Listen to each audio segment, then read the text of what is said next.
There's a specific kind of fear that parking garages produce. It's not loud, it's not dramatic. It builds slowly, the way cold seeps through a jacket. You're alone, the light is wrong, the sounds echo in ways that make distance hard to judge. And there's always that exit, that ramp, that stairwell door, that strip of outside air at the far end of the lane. You aim for it, you keep your eyes on it. But what happens when you look at that exit and something is already standing in it? And then you look again, and it's moved. These are 3 accounts from people who went to their cars and found that the way out wasn't as clear as they expected. I want you to stay with each one, because the details matter, and because the thing that makes each of these so hard to shake is not what was at the exit. It's how long it had been there before they noticed. The first story comes from a woman named Claire. She was 34, worked in commercial real estate, and had a habit of staying at the office 2 to 3 hours after everyone else left. She described it not as dedication, but as preference. She liked the quiet. She liked having the place to herself. The office building was in downtown Charlotte. The attached parking garage had 7 levels. She always parked on the 4th floor because it was the first level where there was usually space near the elevator bank. She had parked there almost every day for 2 years. She knew that garage the way you know a road you drive every day, without thinking about it. The night this happened was a Wednesday in early November. She left the office around 9:45. The garage was mostly empty by that point. A few scattered cars on her floor, nothing unusual. She walked to her car, tossed her bag in the back seat, and started the engine. She sat there for a moment, checking her phone before she backed out. That's when she saw him. He was standing at the stairwell exit at the far end of the 4th floor. The door was propped open slightly, and he was standing just inside it, with one shoulder visible and part of his face catching the garage light. He was looking in her direction.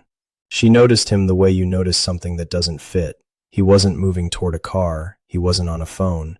He was just standing inside that exit door with his body turned toward the floor, toward her. She told herself it was someone stepping out for air, someone on a call who had moved to the stairwell for quiet. She had done something similar herself once, standing in a stairwell to take a call when she didn't want her coworkers to overhear. She backed out of her space and headed toward the ramp to go down.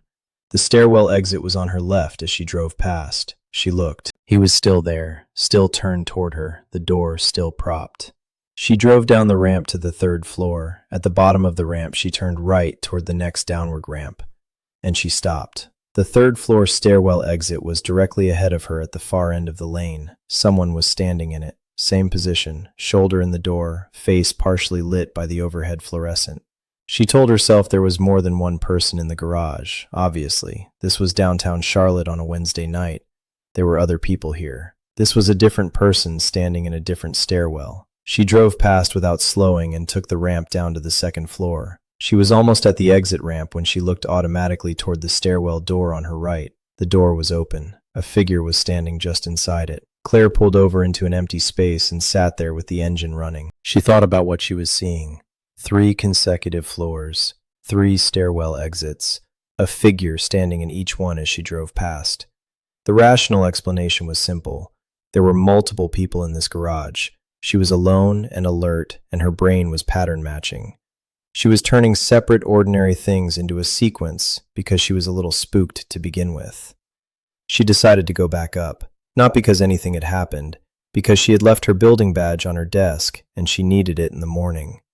She took the ramp back up to the 3rd floor. She drove slowly toward the elevator bank on her side of the floor. The stairwell exit at the far end was closed. She parked, went back up to the office, found the badge, and came back down within 10 minutes. She got to her car on the 4th floor and pulled out her keys. She looked at the stairwell exit at the end of the floor. The door was open about 3 inches. The floor was empty. She got into her car quickly and locked the doors. She was being ridiculous, she told herself. She started the engine and drove toward the ramp. She was halfway down to the 3rd floor when her headlights swung across the landing at the base of the ramp. Someone was standing there, not in a stairwell, not in a doorway, on the ramp. On the landing where the 4th floor ramp meets the 3rd, standing directly in her path. She hit the brake. The figure was a man, medium build, dark clothing. He was standing with his arms at his sides, not moving, facing her headlights. His face was in shadow from the angle of her lights. She leaned on the horn. He didn't move. She laid on it again, 2 long blasts that echoed through the whole structure. He took 1 step to the side, just one, not off the ramp, just to the edge of the lane. She drove past him. She kept her eyes forward. She did not look at his face. She took every ramp at speed, barely slowing, not stopping until she was at the street-level exit gate. The gate was down. She fumbled with her parking ticket. Her hands were shaking. The ticket reader beeped. The gate lifted. She drove out into the street and didn't stop at the first red light. She called her husband from the car and talked the whole drive home. She filed a report the next morning with the garage management.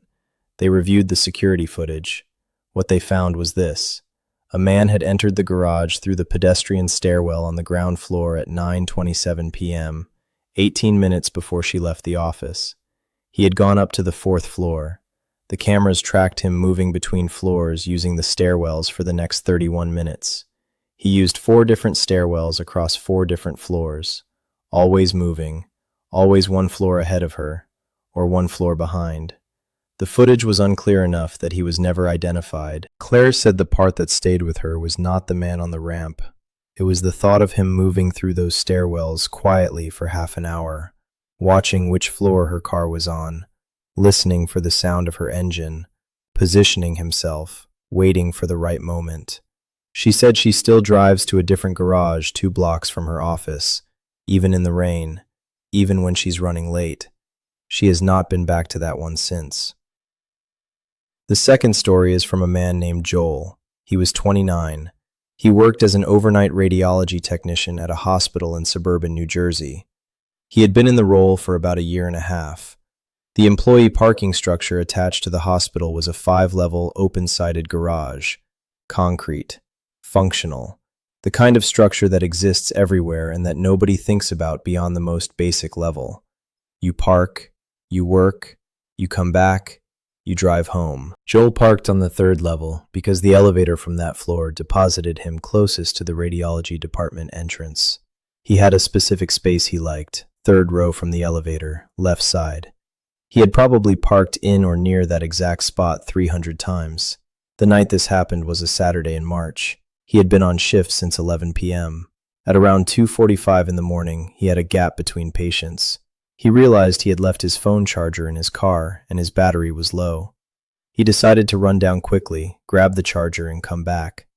The hospital structure required a badge to enter from the hospital side, but could be accessed without one from the parking side. He took the elevator to the 3rd level. The garage was quiet.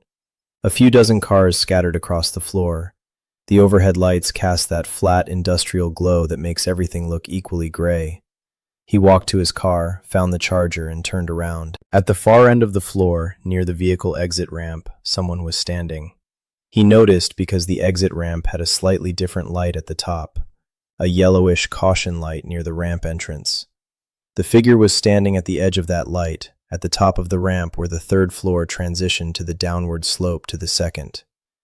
They were facing him.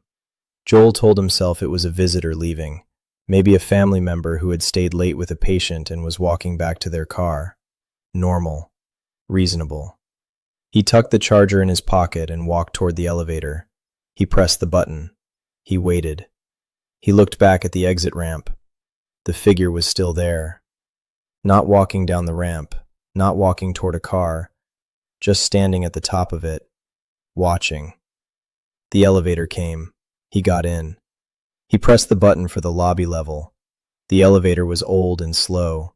It shuddered slightly between floors the way hospital elevators do. The doors opened on the lobby level. He stepped out and looked to his right down the corridor toward the stairwell exit. The stairwell door was open. A figure was standing in it, not facing him, facing the wall inside the stairwell, shoulders slightly hunched, dark clothing.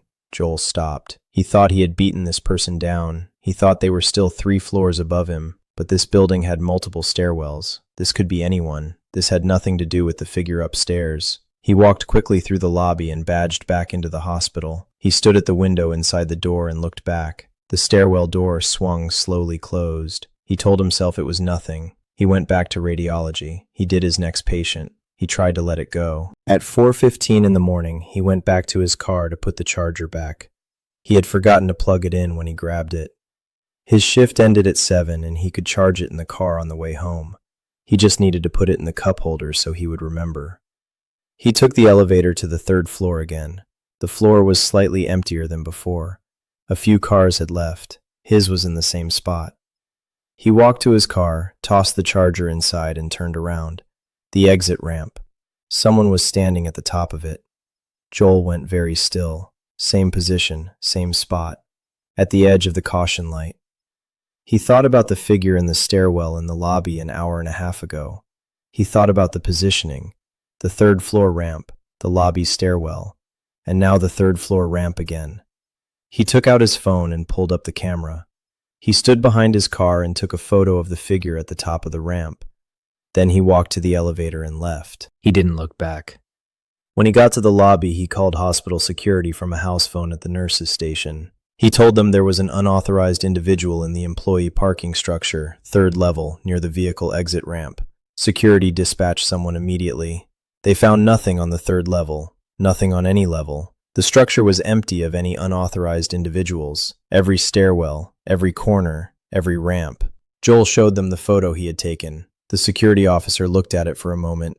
The photo showed the exit ramp clearly, the caution light at the top, the concrete slope, no figure, just the ramp, and the yellow light, and the empty space at the top of it where something had been standing a few minutes ago. Joel said the security officer's expression didn't change when he looked at the photo. He didn't say it was a trick of the light or a camera artifact. He just looked at it and handed the phone back and said they hadn't found anyone. Joel asked if other people had reported similar things.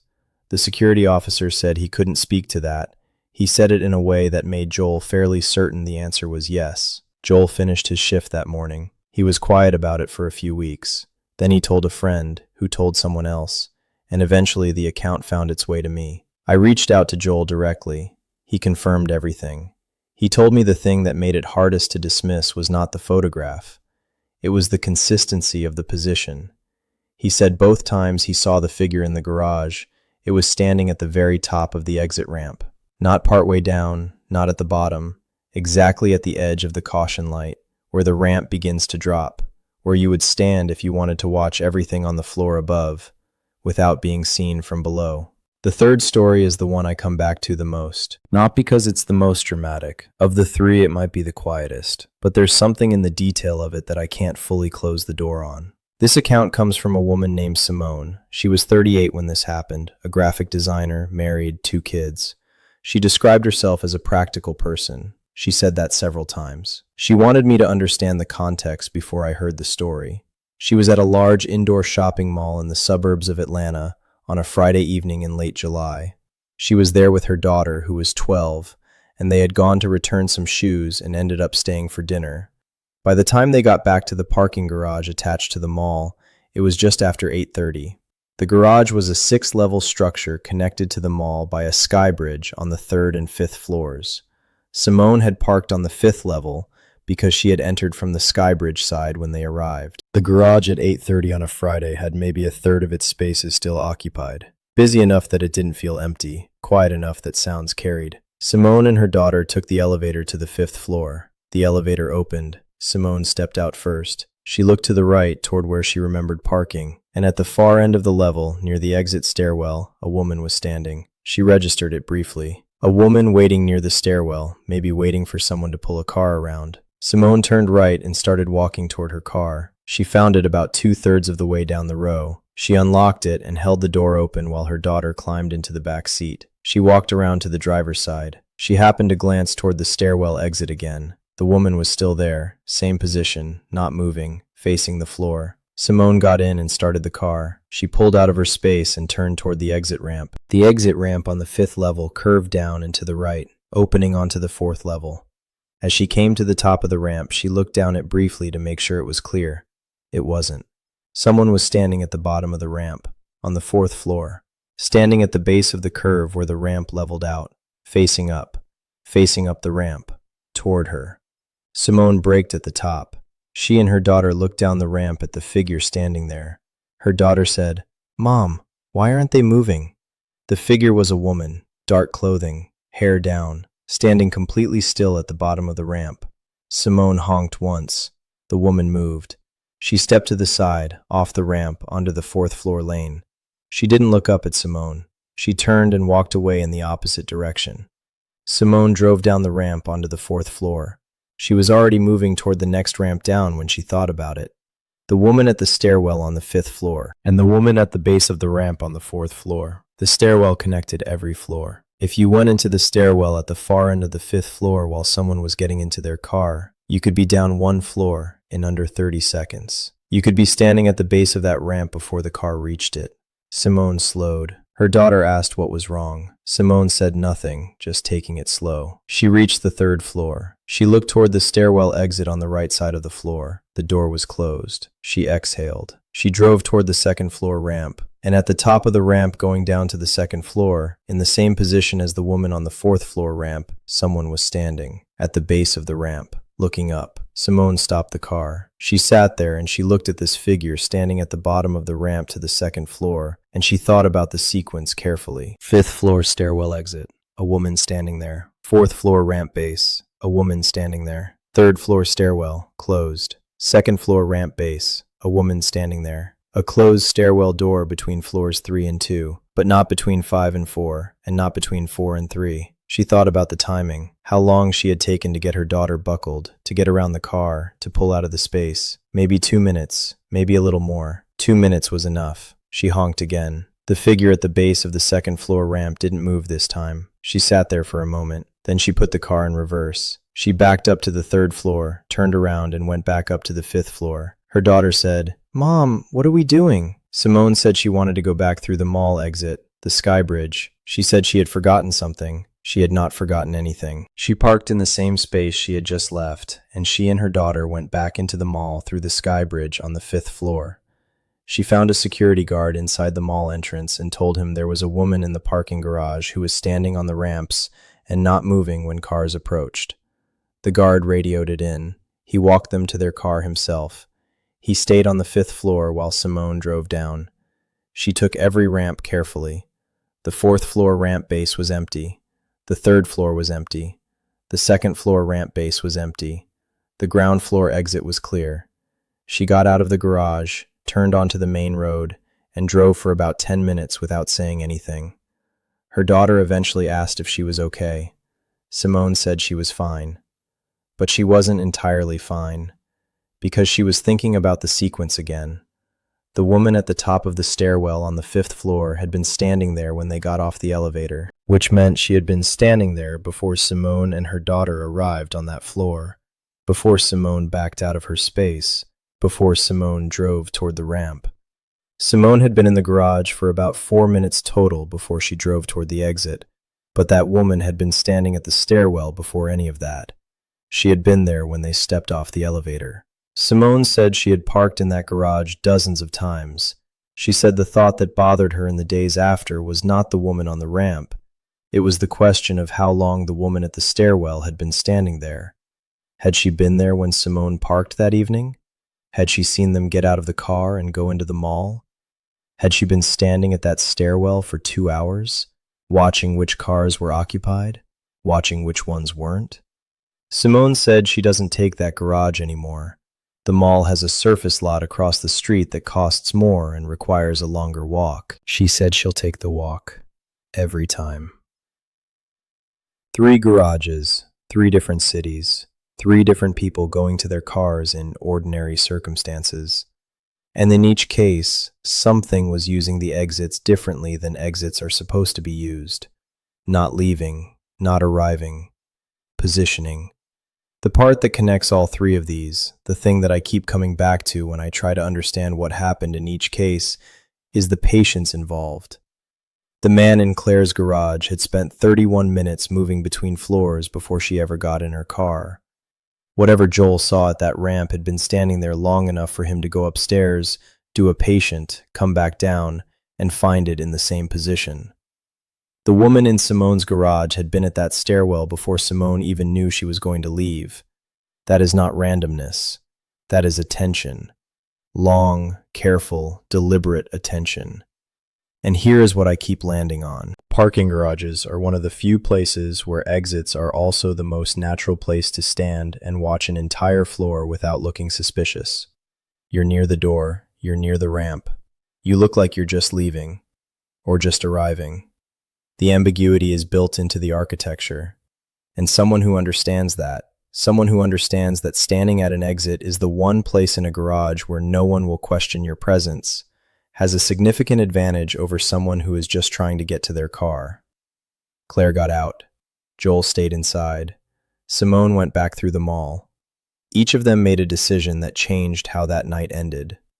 Small decisions, at the exact right moment. The exits were always there. The problem was that someone else had found them first, and had been standing in them long before the headlights came on, long before the engine turned over, long before anyone started moving toward the way out. Check your mirrors when you pull in tonight, not just when you leave. Because the ones who understand how garages work, they're always there at the beginning, not at the end.